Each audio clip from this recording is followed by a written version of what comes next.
ಆಕಾಶವಾಣಿ ಪ್ರದೇಶ ಸಮಾಚಾರ ಓದುತ್ತಿರುವವರು ವಿಮಲಾಕ್ಷಿ ನಾರಾಯಣಮೂರ್ತಿ. ಮುಖ್ಯಾಂಶಗಳು. ಅಮೃತ್ ಭಾರತ್ ಯೋಜನೆಯಡಿ ಪುನರಾಭಿವೃದ್ಧಿಗೊಳಿಸಲಾಗಿರುವ ರಾಜ್ಯದ ಅಳ್ನಾವರ್, ಬಾದಾಮಿ, ಬಂಟ್ವಾಳ, ಕೊಪ್ಪಳ ರೈಲ್ವೆ ನಿಲ್ದಾಣ ಪ್ರಧಾನಿ ನರೇಂದ್ರ ಮೋದಿ ಅವರಿಂದ ಉದ್ಘಾಟನೆಗೆ ಕ್ಷಣಗಣನೆ. ರಾಜ್ಯದಲ್ಲಿ ಇ-ಸ್ವತ್ತು ದಾಖಲೆ ತೊಡಕು ನಿವಾರಣೆಗೆ ಪಂಚಸದಸ್ಯರ ಸಮಿತಿ ರಚನೆ, 10 ದಿನಗಳಲ್ಲಿ ವರದಿ ಸಲ್ಲಿಸಲು ಸಚಿವ ಈಶ್ವರ್ ಖಂಡ್ರೆ ಸೂಚನೆ. ಬಿಡದಿ ಟೌನ್ಶಿಪ್ ನಿರ್ಮಾಣ ವಿರುದ್ಧ ಬೆಂಗಳೂರಿನಲ್ಲಿ ಬಿಜೆಪಿ ಪ್ರತಿಭಟನೆ. ಹಾಗೂ ಪೊಲೀಸ್ ಕಾನ್ಸ್ಟೇಬಲ್ ಹಾಗೂ ಹೆಡ್ ಕಾನ್ಸ್ಟೇಬಲ್ಗಳಿಗೆ ವಾರದಲ್ಲಿ 1 ದಿನ ಕಡ್ಡಾಯ ರಜೆ, ನಾಗರಿಕ ಹಕ್ಕು ಜಾರಿ ನಿರ್ದೇಶನಾಲಯ ಆದೇಶ. ಪ್ರಧಾನಮಂತ್ರಿ ನರೇಂದ್ರ ಮೋದಿ ಅವರು ರಾಜ್ಯದ 4 ಅಮೃತ್ ಭಾರತ್ ನಿಲ್ದಾಣಗಳನ್ನು ಇಂದು ಉದ್ಘಾಟಿಸಲಿದ್ದಾರೆ. ಅಮೃತ್ ಭಾರತ್ ನಿಲ್ದಾಣ ಯೋಜನೆಯಡಿ ಪ್ರಧಾನಮಂತ್ರಿ ನರೇಂದ್ರ ಮೋದಿ ಅವರು ಸಮರ್ಪಿಸುತ್ತಿರುವ 75 ನಿಲ್ದಾಣಗಳ ಪೈಕಿ ರಾಜ್ಯದ ಅಳ್ನಾವರ್ ನಿಲ್ದಾಣವನ್ನು 17 ಕೋಟಿ 20 ಲಕ್ಷ, ಬಾದಾಮಿ 15 ಕೋಟಿ 10 ಲಕ್ಷ, ಬಂಟ್ವಾಳ 26 ಕೋಟಿ 18 ಲಕ್ಷ ಹಾಗೂ ಕೊಪ್ಪಳ ರೈಲ್ವೆ ನಿಲ್ದಾಣವನ್ನು 21 ಕೋಟಿ 14 ಲಕ್ಷ ರೂಪಾಯಿಗಳಲ್ಲಿ ಆಧುನಿಕ ಸೌಲಭ್ಯಗಳೊಂದಿಗೆ ಸಮಗ್ರವಾಗಿ ಅಭಿವೃದ್ಧಿಪಡಿಸಲಾಗಿದೆ. ಪುನರಾಭಿವೃದ್ಧಿಗೊಂಡ ನಿಲ್ದಾಣಗಳಲ್ಲಿ ವಿಸ್ತರಿಸಲಾದ ಹಾಗೂ ಸುಧಾರಿತ ಕಟ್ಟಡ ವ್ಯವಸ್ಥೆ, ಪ್ರಯಾಣಿಕರ ಸುಗಮ ಸಂಚಾರಕ್ಕೆ ಅನುಕೂಲಕರವಾಗುವ ವಿನ್ಯಾಸ ಮತ್ತು ಸ್ಥಳೀಯ ವಾಸ್ತುಶಿಲ್ಪವನ್ನು ಪ್ರತಿಬಿಂಬಿಸುವ ಆಧುನಿಕ ಮುಂಭಾಗ ವಿನ್ಯಾಸವನ್ನು ಅಳವಡಿಸಲಾಗಿದೆ. ಎಲ್ಲರಿಗೂ ಸಮಾನ ಸೌಲಭ್ಯ ಒದಗಿಸುವ ಉದ್ದೇಶದಿಂದ ದಿವ್ಯಾಂಗ ಸ್ನೇಹಿ ವ್ಯವಸ್ಥೆಗಳಾದ ರ್ಯಾಂಪ್ಗಳು, ಸುಲಭ ಪ್ರವೇಶದ ಟಿಕೆಟ್ ಕೌಂಟರ್ಗಳು, ಮಾರ್ಗದರ್ಶಕ ದಾರಿಗಳು, ಮೀಸಲು ಪಾರ್ಕಿಂಗ್ ಹಾಗೂ ಅನುಕೂಲಕರ ಶೌಚಾಲಯಗಳನ್ನು ಒದಗಿಸಲಾಗಿದೆ. ಹೊಸ ಪ್ಲಾಟ್ಫಾರ್ಮ್ ಶೆಲ್ಟರ್ಗಳು, ಸುಧಾರಿತ ಸಂಚಾರ ಪ್ರದೇಶಗಳು ಹಾಗೂ 12 ಮೀಟರ್ ಅಗಲದ ಪಾದಾಚಾರಿ ಮೇಲ್ಸೇತುವೆ ನಿರ್ಮಾಣದ ಮೂಲಕ ಪ್ರಯಾಣಿಕರ ಅನುಕೂಲವನ್ನು ಹೆಚ್ಚಿಸಲಾಗಿದೆ. ಜೊತೆಗೆ ಎಲ್ಲಾ ನಿಲ್ದಾಣಗಳಲ್ಲಿ ಲಿಫ್ಟ್ಗಳ ವ್ಯವಸ್ಥೆ ಮಾಡಲಾಗಿದ್ದು, ಕೊಪ್ಪಳ ನಿಲ್ದಾಣದಲ್ಲಿ ಲಿಫ್ಟ್ಗಳ ಜೊತೆಗೆ 2 ಎಸ್ಕಲೇಟರ್ಗಳನ್ನು ಅಳವಡಿಸಲಾಗಿದೆ. ಆಧುನಿಕ ಸೌಲಭ್ಯಗಳಾಗಿ ವಿಶಾಲವಾದ ಹವಾನಿಯಂತ್ರಿತ ಕಾಯುವ ಕೊಠಡಿಗಳು, ಸುಧಾರಿತ ಶೌಚಾಲಯ ವ್ಯವಸ್ಥೆ, ಶಿಶುಗಳಿಗೆ ಆಹಾರ ನೀಡುವ ವ್ಯವಸ್ಥೆಯೊಂದಿಗೆ ಮಹಿಳೆಯರಿಗಾಗಿ ಪ್ರತ್ಯೇಕ ಕಾಯುವ ಕೊಠಡಿ ಮತ್ತು ಉತ್ತಮ ಕುಡಿಯುವ ನೀರಿನ ಸೌಲಭ್ಯಗಳನ್ನು ಒದಗಿಸಲಾಗಿದೆ. ಪ್ರಯಾಣಿಕರ ಸಂಪರ್ಕ ಸುಗಮಗೊಳಿಸಲು ಆಟೋ ಸ್ಟ್ಯಾಂಡ್ ಹಾಗೂ ದ್ವಿಚಕ್ರ ಮತ್ತು 4 ಚಕ್ರ ವಾಹನಗಳಿಗಾಗಿ ಬೇರೆ ಬೇರೆ ಪಾರ್ಕಿಂಗ್ ವ್ಯವಸ್ಥೆಯನ್ನು ನಿರ್ಮಿಸಲಾಗಿದೆ. ಇದಲ್ಲದೆ ಎಲ್ಇಡಿ ಕೋಚ್, ಸೂಚನಾ ಫಲಕಗಳು, ರೈಲು ಸೂಚನಾ ಫಲಕಗಳು, ಡಿಜಿಟಲ್ ಗಡಿಯಾರಗಳು, ಸಿಸಿಟಿವಿ ಹಾಗೂ ಸುಧಾರಿತ ಸಾರ್ವಜನಿಕ ಘೋಷಣೆ ವ್ಯವಸ್ಥೆಯನ್ನು ಅಳವಡಿಸಲಾಗಿದೆ. ಪ್ರಯಾಣಿಕರ ಅನುಕೂಲಕ್ಕಾಗಿ ಉಚಿತ ವೈಫೈ ಮತ್ತು ಮೊಬೈಲ್ ಚಾರ್ಜಿಂಗ್ ಪಾಯಿಂಟ್ಗಳನ್ನು ಒದಗಿಸಲಾಗಿದೆ.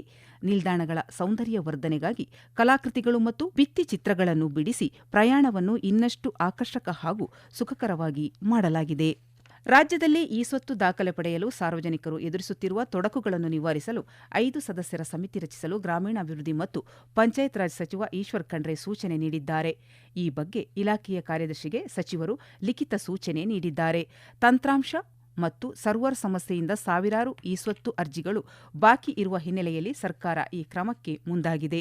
ಪಂಚಾಯತ್ ರಾಜ್ ಕಾರ್ಯದರ್ಶಿ ಡಿ. ರಂದೀಪ್ ಅಧ್ಯಕ್ಷತೆಯಲ್ಲಿ ಬೆಂಗಳೂರು, ಮಂಗಳೂರು, ಕಲಬುರಗಿ ಮತ್ತು ಬೆಳಗಾವಿ ಜಿಲ್ಲೆಯ ಮುಖ್ಯ ಕಾರ್ಯನಿರ್ವಹಣಾಧಿಕಾರಿಗಳು ಒಳಗೊಂಡ ಈ ಸಮಿತಿ 10 ದಿನಗಳೊಳಗಾಗಿ ನಿಯಮಗಳಿಗೆ ತರಬಹುದಾದ ಬದಲಾವಣೆಗಳನ್ನು ನಮೂದಿಸಿ ಸ್ಪಷ್ಟ ವರದಿ ನೀಡುವಂತೆ ನಿರ್ದೇಶಿಸಿದ್ದಾರೆ. ದಾಖಲೆಯಿಲ್ಲದ ಗ್ರಾಮಠಾಣ ಆಸ್ತಿಗೂ ಇ-ಸ್ವತ್ತು ಪಡೆಯಲು ಅನುಕೂಲವಾಗುವಂತೆ ಮನೆ ಸಮೀಕ್ಷೆ ಮಾಡಿ ಸಮಸ್ಯೆ ಪರಿಹರಿಸಲು ಮಾರ್ಗೋಪಾಯ ಸೂಚಿಸುವಂತೆಯೂ ಸಚಿವರು ತಿಳಿಸಿದ್ದಾರೆ. ಬಿಡದಿ ಟೌನ್ಶಿಪ್ ನಿರ್ಮಾಣಕ್ಕೆ ಯಾವುದೇ ಕಾರಣಕ್ಕೂ ಅವಕಾಶ ನೀಡುವುದಿಲ್ಲ ಎಂದು ಹಿರಿಯ ಬಿಜೆಪಿ ನಾಯಕಿ ಹಾಗೂ ಕೇಂದ್ರ ಸಚಿವೆ ಶೋಭಾ ಕರಂದ್ಲಾಜೆ ಹೇಳಿದ್ದಾರೆ. ಈ ಯೋಜನೆಯ ವಿರುದ್ಧ ಬೆಂಗಳೂರಿನಲ್ಲಿಂದು ಬಿಜೆಪಿ ಹಮ್ಮಿಕೊಂಡಿದ್ದ ಬೃಹತ್ ಪ್ರತಿಭಟನೆ ಸಂದರ್ಭದಲ್ಲಿ ಮಾಧ್ಯಮಗಳೊಂದಿಗೆ ಅವರು ಮಾತನಾಡಿದರು. ರಾಜ್ಯದ ರೈತರು ಈಗಾಗಲೇ ಬರಗಾಲದಿಂದ ಪರಿತಪಿಸುವ ಸ್ಥಿತಿ ಇದೆ. ಇದೇ ಸಂದರ್ಭದಲ್ಲಿ ರಾಜ್ಯ ಸರ್ಕಾರ ರೇಷ್ಮೆ, ಮಾವು ಹಾಗೂ ರಾಗಿಗೆ ಹೆಸರಾದ ಬಿಡದಿ ಪ್ರದೇಶದಲ್ಲಿ ಟೌನ್ಶಿಪ್ ನಿರ್ಮಾಣಕ್ಕೆ ಹೊರಟಿದೆ. ಈ ಯೋಜನೆಗೆ ಅವಕಾಶ ನೀಡುವುದಿಲ್ಲ ಎಂದು ತಿಳಿಸಿದರು. ರಾಜ್ಯದಲ್ಲಿರುವ ಅಧಿಕಾರದಲ್ಲಿರುವ ಕಾಂಗ್ರೆಸ್ ಪಕ್ಷ ಟೌನ್ಶಿಪ್ ಹೆಸರಿನಲ್ಲಿ ರೈತರ ಫಲವತ್ತಾದ ಜಮೀನುಗಳನ್ನು ಬಲವಂತವಾಗಿ ಕಸಿದುಕೊಳ್ಳುತ್ತಿದೆ ಎಂದು ಬಿಜೆಪಿ ರಾಜ್ಯಾಧ್ಯಕ್ಷ ಬಿವೈ ವಿಜಯೇಂದ್ರ ಆರೋಪಿಸಿದ್ದಾರೆ. ಬಿಜೆಪಿ ಬಿಡದಿ ಭಾಗದ ರೈತರ ಪರವಾಗಿ ಬೆಂಗಳೂರಿನಲ್ಲಿ ಹಮ್ಮಿಕೊಂಡಿದ್ದ ಬೃಹತ್ ಪ್ರತಿಭಟನಾ ಸಮಾವೇಶವನ್ನು ಉದ್ದೇಶಿಸಿ ಅವರು ಮಾತನಾಡಿದರು. ಅನ್ನ ನೀಡುವ ರೈತರ ಹಿತ ಕಾಯುವಲ್ಲಿ ಸರ್ಕಾರ ಸಂಪೂರ್ಣ ವಿಫಲವಾಗಿದೆ. ಕೃಷಿ ಚಟುವಟಿಕೆಯನ್ನೇ ನಂಬಿಕೊಂಡಿರುವ ಬಡ ರೈತರ ಜಮೀನನ್ನು ಯೋಜನೆಗಾಗಿ ಬಳಸಿಕೊಳ್ಳಲಾಗುತ್ತಿದೆ. ಸರ್ಕಾರ ಈ ವಿಚಾರದಲ್ಲಿ ದ್ವಂದ್ವ ನೀತಿ ಅನುಸರಿಸುತ್ತಿದೆ ಎಂದು ಅವರು ಟೀಕಿಸಿದ್ದಾರೆ. ಉತ್ತರ ಕರ್ನಾಟಕದ ರೈತರ ಜ್ವಲಂತ ಸಮಸ್ಯೆಗಳನ್ನು ಮತ್ತು ಅವರ ಸಂಕಷ್ಟಗಳನ್ನು ಪರಿಹರಿಸಲು ಸರ್ಕಾರ ಸ್ಪಂದಿಸುತ್ತಿಲ್ಲ ಎಂದು ದೂರಿದ್ದಾರೆ. ಪ್ರದೇಶ ಸಮಾಚಾರ ಕೇಳುತ್ತಿದ್ದೀರಿ. ನಮ್ಮ ಎಲ್ಲಾ ರಾಷ್ಟ್ರೀಯ ವಾರ್ತೆಗಳು ಹಾಗೂ ಪ್ರದೇಶ ಸಮಾಚಾರ ಈಗ ಆಕಾಶವಾಣಿ ನ್ಯೂಸ್ ಕನ್ನಡ ಯೂಟ್ಯೂಬ್ ಚಾನೆಲ್ನಲ್ಲಿ ಲಭ್ಯ. ನಮ್ಮ ಎಕ್ಸ್ ಖಾತೆ ಮತ್ತು ಇನ್ಸ್ಟಾಗ್ರಾಂ ಖಾತೆ ಆಕಾಶವಾಣಿ ನ್ಯೂಸ್ ಕನ್ನಡ. ಹೆಚ್ಚಿನ ಮಾಹಿತಿಗಾಗಿ ನಮ್ಮ ಫೇಸ್ಬುಕ್ ಖಾತೆ AIR ಕನ್ನಡ ನ್ಯೂಸ್ ಅನುಸರಿಸಿ. ಮಾಹಿತಿಯ ಹೂರಣ ವಾರದ ಕಾರ್ಯಕ್ರಮ ಪ್ರಚಲಿತ ವಿದ್ಯಮಾನ ಪ್ರತಿ ಬುಧವಾರ 9:15ಕ್ಕೆ. ನಾಗರಿಕ ಹಕ್ಕು ಜಾರಿ ನಿರ್ದೇಶನಾಲಯ ಡಿಸಿಆರ್ಇ ಘಟಕದ ಪೊಲೀಸ್ ಠಾಣೆಗಳಲ್ಲಿ ಕರ್ತವ್ಯ ನಿರ್ವಹಿಸುತ್ತಿರುವ ಪೊಲೀಸ್ ಕಾನ್ಸ್ಟೇಬಲ್ ಹಾಗೂ ಹೆಡ್ ಕಾನ್ಸ್ಟೇಬಲ್ ಹುದ್ದೆಯ ಸಿಬ್ಬಂದಿಗೆ ವಾರದಲ್ಲಿ ಒಂದು ದಿನ ಕಡ್ಡಾಯವಾಗಿ ರಜೆ ನೀಡುವಂತೆ ನಾಗರಿಕ ಹಕ್ಕು ಜಾರಿ ನಿರ್ದೇಶನಾಲಯ ಆದೇಶ ನೀಡಿದೆ. ಪಾಳಿ ಆಧಾರದ ಮೇಲೆ ಪ್ರತಿಯೊಬ್ಬ ಸಿಬ್ಬಂದಿಗೂ ವಾರದಲ್ಲಿ ಒಂದು ದಿನ ರಜೆ ನೀಡಬೇಕು ಎಂದು ಸ್ಪಷ್ಟ ಸೂಚನೆ ನೀಡಲಾಗಿದೆ. ತುಮಕೂರು ಜಿಲ್ಲೆಯಲ್ಲಿ ಬರಗಾಲದ ಛಾಯೆ ಇರುವುದರಿಂದ ಕುಡಿಯುವ ನೀರಿಗೆ ಆದ್ಯತೆ ನೀಡಬೇಕು ಎಂದು ಉಪಮುಖ್ಯಮಂತ್ರಿ ಡಾ ಜಿ. ಪರಮೇಶ್ವರ್ ಸೂಚನೆ ನೀಡಿದ್ದಾರೆ. ಜಿಲ್ಲಾ ಪಂಚಾಯಿತಿಯಲ್ಲಿಂದು ನಡೆದ ಬರ ನಿರ್ವಹಣಾ ಪ್ರಾಧಿಕಾರದ ಸಭೆಯಲ್ಲಿ ಮಾತನಾಡಿದ ಅವರು, ಟಾಸ್ಕ್ ಫೋರ್ಸ್ ಸಮಿತಿ ಕುಡಿಯುವ ನೀರಿನ ಸಮಸ್ಯೆ ಇರುವ ಕಡೆ ಕೊಳವೆ ಬಾವಿ ಕೊರೆಸಬೇಕು ಹಾಗೂ ಬೆಸ್ಕಾಂ ವಿದ್ಯುತ್ ಸಂಪರ್ಕ ಕಲ್ಪಿಸಬೇಕು ಎಂದು ನಿರ್ದೇಶಿಸಿದರು. ಸರ್ಕಾರ ಕುಡಿಯುವ ನೀರಿನ ಸಮಸ್ಯೆ ನಿರ್ವಹಣೆಗಾಗಿ 5 ಕೋಟಿ ಅನುದಾನ ನೀಡಿದೆ. ಬರಗಾಲದಲ್ಲಿ ಕುಡಿಯುವ ನೀರು ಪೂರೈಕೆಗೆ ಆದ್ಯತೆ ನೀಡಲು ಸರ್ಕಾರ ನಿರ್ಧರಿಸಿದೆ ಎಂದು ಉಪಮುಖ್ಯಮಂತ್ರಿ ಡಾ ಜಿ. ಪರಮೇಶ್ವರ್ ಹೇಳಿದರು.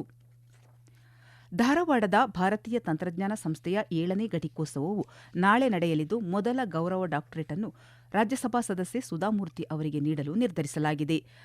ಐಐಟಿ ನಿರ್ದೇಶಕ ಪ್ರೊಫೆಸರ್ ವೆಂಕಪ್ಪಯ್ಯ ದೇಸಾಯಿ ಧಾರವಾಡದಲ್ಲಿಂದು ಸುದ್ದಿಗಾರರೊಂದಿಗೆ ಮಾತನಾಡಿ, 2016ರಲ್ಲಿ ಆರಂಭಗೊಂಡಿರುವ ಐಐಟಿ ಇದೀಗ ದಶಕದ ಸಂಭ್ರಮದಲ್ಲಿದೆ.